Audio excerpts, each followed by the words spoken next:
Mengawali informasi pertama, pemirsa, dalam tinjauannya, Gubernur Sumatera Selatan Herman Deru memastikan jalan tol Kapal Betung akan difungsionalkan untuk arus mudik Lebaran 2026 dan akan dibuka pada tanggal 13 Maret mendatang.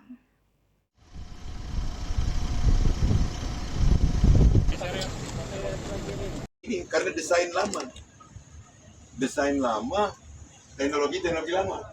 Gubernur Sumatera Selatan Herman Deru bersama sejumlah organisasi perangkat daerah serta pihak pengelola tol meninjau langsung kondisi jalan tol Palembang Betung pada Selasa 10 Maret 2026, tepatnya di kawasan jembatan tol Musi 5. Menurut Gubernur Sumsel, peninjauan ini dilakukan untuk memastikan kesiapan jalur yang akan digunakan pemudik pada Lebaran tahun ini.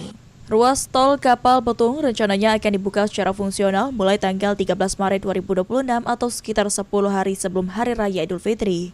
Dalam pengaturan arus kendaraan, pemerintah menyiapkan dua skema jalur, yakni plat A dan plat B. Jika akses melalui gerbang tol Kerabasan dinilai tidak mampu menampung kendaraan, maka arus akan dialihkan melalui akses Sungai Laca, Kecamatan Gandus sebagai jalur masuk dan keluar tol. Yang sebenarnya jangan kasih laporan baik. Ionian itu ternyata dia layak untuk difungsikan mudik dan balik. Tinggal kapan-kapannya tadi.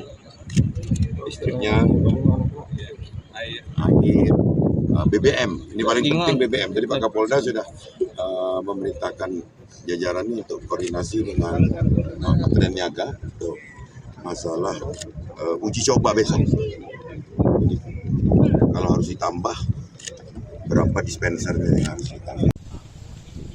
Gubernur Herman Deru memastikan kondisi jalan yang akan difungsikan bagi pemudik dalam keadaan layak sehingga dapat membantu kelancaran arus lalu lintas saat musim mudik. Muhammad Aidil, PAL TV.